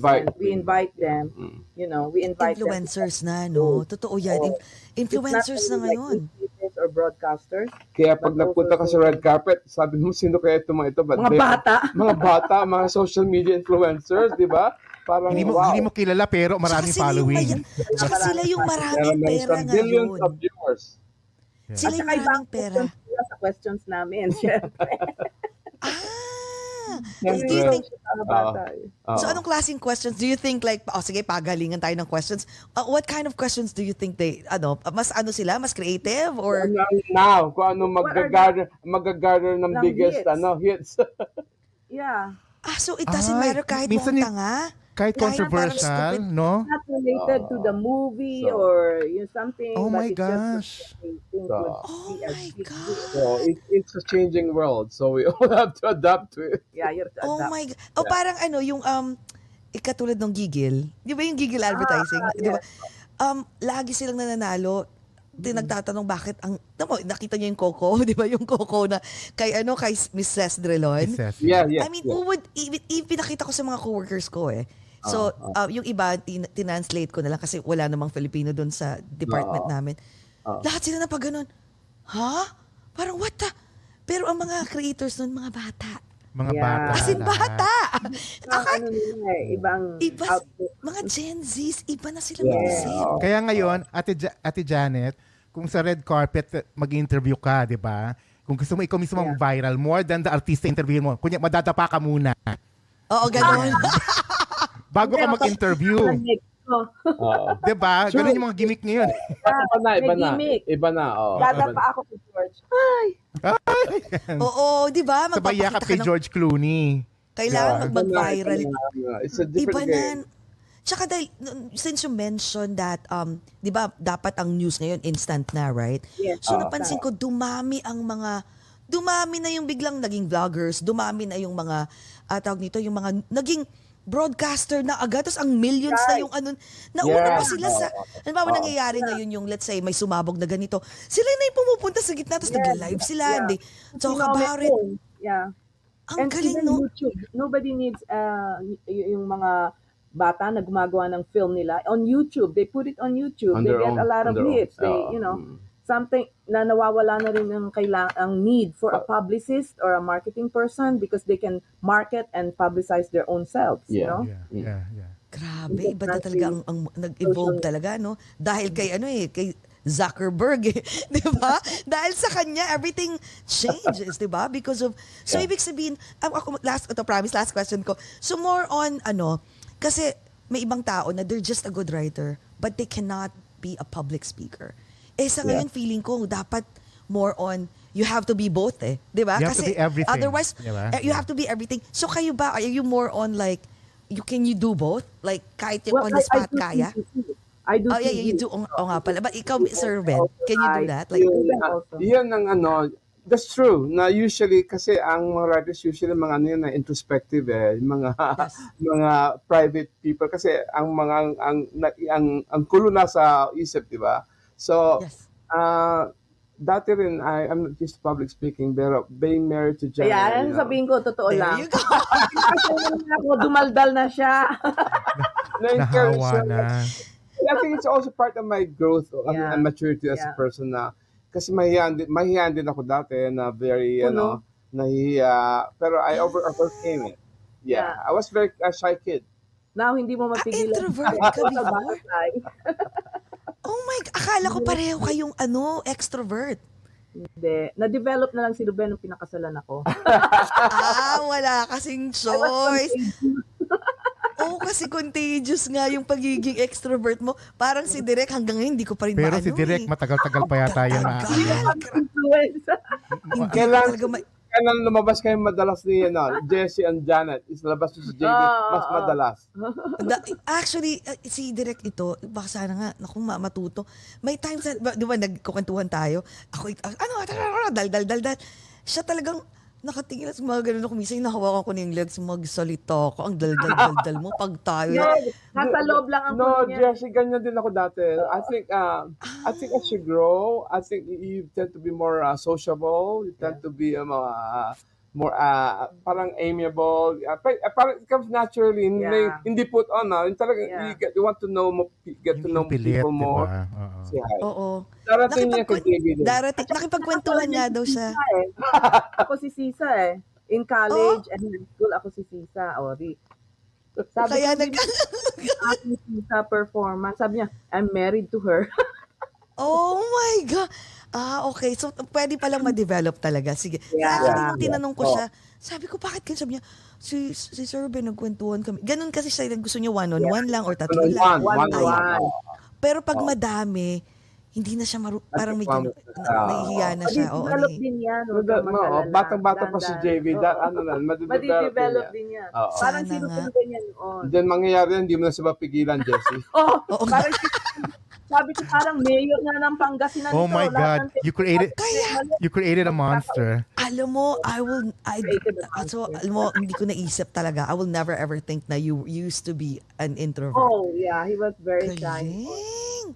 I mean, the fact na, syempre, si Miss Janet talaga namang, talagang, di ba, naging, persistent ka talaga na makuha siya, wala kang choice, di ba? Sunod kay Mrs. Persistent is the key.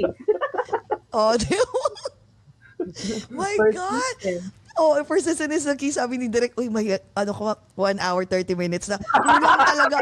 Alam mo, sobrang kulang talaga. Sabi ko nga kay Jekas, pag nakasama mo talaga, parang kulang yung araw. Di ba, yung gabi, ginano na tayo ng mga waiter, we're closing. Sarado na. Kami na lang pala yung natira.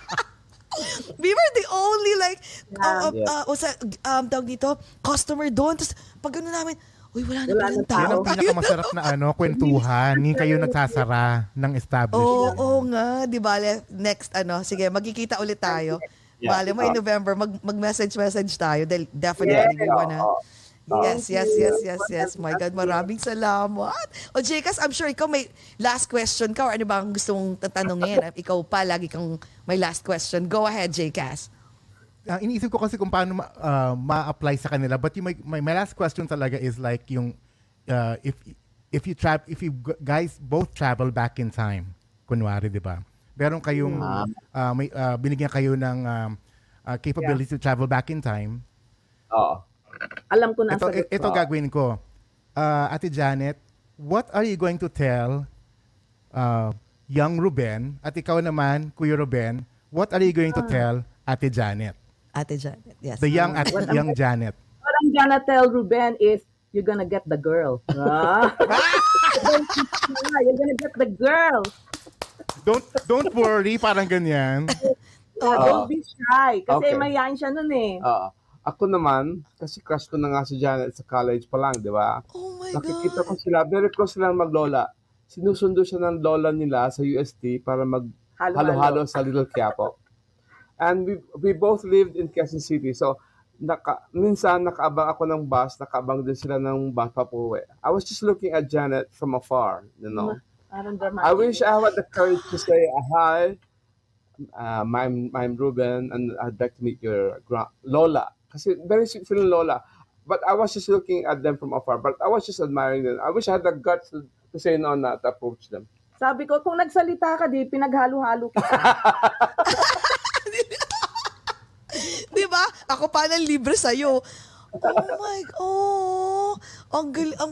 Parang ang cute, no? Kasi parang movie. Parang I was just admiring you from afar. I still remember that moment talaga. Na, you know. Sabi ko nga, ba't di ka nag-hi? Sa Espanya Boulevard. Sana naghalo-halo ka with us. Parang movie, Well, ang no? ending pa rin naman ito. Look at that. Imagine itong college girl on a date with her lola. So parang ang ganda nilang tignan eh, you know? Pero ang sabi ni Jekas, ano ang sasabihin mo sa young Janet? Yes. Ano sasabihin mo sa young Janet? Halo-halo. So sabihin ko sa young Janet, okay, ginanuman kita, tingnan mo, you fell for me too. So yun ang sasabihin ko sa kanya. Oh, okay. Hindi, parang, or ganito, parang, huwag ka masyado mayabang dyan, mapapasa akin ka din. Parang, akin ka. Akin ka. Tandaan mo yan. Parang, ang isip-isip mo, presko ako, pero tingnan mo, ano nangyari? Sa akin ka rin bumagsak. Sa akin ka rin bumagsak. Kaya nga, Grabe, yung gonna ang sweet. be girl ang sasabihin ko sa kanya eh. Sa young Ruben. Oh my God. Grabe, idol kayo. Sobra. Parang sana, alam mo yun, sana lahat ng couple ganyan. Kaya yung makakapanood ng mga kaibigan ko na laging nagsasabi na, Hindi, ganyan talaga. Pag matanda na, hindi na yan. Parang wala lang. Parang they just pass, each other like every day. Pero hindi, look at you guys, no? May Actually, we were kiligi. asked to write an article before about what's the secret of our relationship. Yung his and hers version. Yeah. Yun na nga. Magkakaroon ba kayo ng book about your life? Yun ang that's my dream. Yun ang dream ko to maybe someday write about para memoir. Yung a kid from Kalasya, Pangasinan who somehow made it sa Sa akin yung censored part. Exactly. Ano yan parang dalawang libro. Yung mga kinkiness. Yung mga kinky. Oo, yung isa white, isa black. Ang cover. Oh my, diba? Pero alam mo, ang ganda. Alam mo, you should write your story. Everyone has to hear your story. Kasi ibang klase. Tapos magkakaroon pa kayo ng Audible. Diba? Tapos kayo mismo yung nagbabasa ng libro nyo. Oh my God. A lot of people would even parang celebrities will definitely purchase that book. Iba, no? At saka pinakagusto ko sa inyo kasi ang tugatog nyo na sa tagumpay ninyo in your craft. Lalim! Oo nga, tugatog, diba? Nagamit ko din siya. Oh my God. Saan galing ba yan, bakla? Kumbaga, and you're still reaching higher heights. Kumbaga, up to now, you're still you're still thriving. Pero yung hindi lumalaki yung ulo ninyo, alam niyo, you stay humble. Ang bait niyo pa din. You very approachable. Kasi yung iba, di ba, ang yayabang. Yeah, Jake, thank you very much. Pero ang sa akin naman ni Jane, ba't kailangang magbago, di ba? Why, di ba? Yeah. Di ba? So, parang sa amin, it just comes naturally lang talaga na. Tsaka ang feeling namin, wala pa kami doon. Oh, We're just wow. Janet, the same Ruben and Janet. And I think both of us just want to love people and Yeah. love life. So I think that's also the secret. Yeah. Oo. I think the fact na naiisip nyo na parang wala pa tayo doon. Yeah. And that what makes you so humble. No, yung In fact, humility. Pag tawag nyo kami or most people say power couple, inside of me, natatawa ako power couple. Kasi we're still the same. Yeah. We're still the same. ang galing, no? And please don't ever like change. Kasi pag nag-change, gaganon ako, tumigil nga kayong dalawa. Nag-aaway nga kayo ng tilapia. Pwede mag-change. Baka maging purple na eh. Kaya nga actually I was about to say na ang ganda ng buhok mo, ti Janet, pula. Young at heart, no? Young at heart pa din, no? Yes, of course. 24. Forever 24. Forever. Yes, forever 24. Ayan. Last message Our naman. daughters are older than Janet. Yeah. Exactly, no? Asan pala yung mga daughters nyo ngayon? Are they married na? Kanya-kanyang bahay. Kanya-kanya sila. Kanya-kanyang buhay. Kanya-kanyang bahay. Oh, so parang kayo honeymoon stage. One is an executive at Lionsgate in the studio. She's director of diversity, equality, and inclusion. And the younger one is Animator animator, events freelance planner. animator. Yeah. Oh my God. Ang wala na, complete na yung life nyo. You have a successful kid, yung career ng kids nyo, very successful. So, nasa honeymoon stage na ulit kayo ngayon. Every day yan, every day. Every day. So, so natapos yung dalawang baby nyo, may bago kayong baby, is the Manila Film Festival. So, ano pa yung next baby nyo? Baka may bago na naman kayong baby. In a few months, may bago na naman itong dalawang, mga 3, 4 pa. Ano yung bago? Meron. Merong darating, no? Hindi pa. Ang inaabangan ko ngayon is yung yung libro nyo, The Janet and the Ruben and Janet life story. Yun talaga. Oo nga sa'yo. Yun yung una. Isi-skip ko muna kay Sir Ruben. Teka, asan yung kay Miss Janet dito? Ano ba to? Ano magsuot niyang night gown? Doon kagad tayo sa mga bastos the parts. Yun ang gusto talaga eh. Nasa fashion talaga. So anong night gown yung suot niya? Sino ang designer nung ganitong araw niya? Oh my God, nakakatawa kayong dalawa. So anyway, sige, I know it's 1 hour and a half na. Last message. Sige, last message nyo with each other. For each other or for the people? For the viewers or the... Mamaya na yung viewers. So, para sa inyo lang dalawa. Yan for muna. each other. You just have to keep loving me. Ang message ko sa kanya, bakit ang tagal mo sa salon kanina? 5 hours? Oh my God! 5 hours? Well, if you want results, baby. There you go! Ang ganda naman ng being Kasama patient, na yung no? chismis doon sa 5 hours. Kasama na doon. For sure, no? Oh, what about you message someone for everyone? For everyone, just follow your passion and you will be fulfilled in life. Ako naman, for all of you out there, I hope yung simpleng kwentuhan lang namin, I hope inspired you to love life more, to go for your ambition, and to focus on that one thing that you really want to do. Do it. Kasi most of the time, ang success ng mga tao is when they have a vision of what they want to do. Yeah. Na hindi kalat-kalat, no? Tama, Yeah. oo. Ayan, Jcas, kailangan matuto tayo kay Sir Ruben at saka kay Ate Janet. Importante yan, my God. Maraming salamat. Ay, on last, promote the Golden Globes. Lahat ng gusto nyo i-promote. Go. Yeah. So, Golden Globes will be January 7. Yes. And then the Manila International Film Festival launch will be in November 2, DGA. And then after that, we'll have the actual Manila International Film Festival late January. And I think more than that, please read our columns. I'm on Rappler. The name of my column is Only in Hollywood sa Rappler po. And I have Hollywood Insider on GMA. Galing. Parang napagod social, ako. grabe.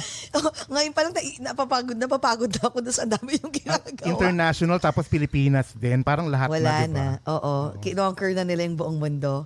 Thank you so much. Thank you. It's really an honor. Jcas, next time we have to see you too. Yes. Yes, kailangan talaga magkita na tayo sa personal. At saka Lalo na pag wala na siyang gout para makainom Tama. na siya. Yeah. I have to cleanse my system. Correct. Okay, go Jcas. Close the show for this morning. Go. Yes, thank you po mga ka-OAGOT for watching this episode. Don't forget to share this amongst your friends and family. Thank you sa ating mga TFC subscribers in the whole world. And also, stream this in iWantTFC. And salamat din po sa mga pasahero natin, driver, konduktor ng Jeepney TV sa buong Pilipinas. Ang aming idol, oh my God, the power couple.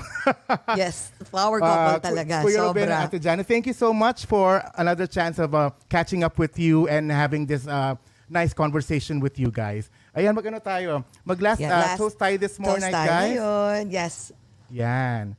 Mga ka-OAGOT, amidst the challenges of life, let's still find ways to be happy. Let's all talk about it over a glass or two. Bye. Thank you, Tijanet. Love you guys. Thank you. Bye-bye. Good night, guys.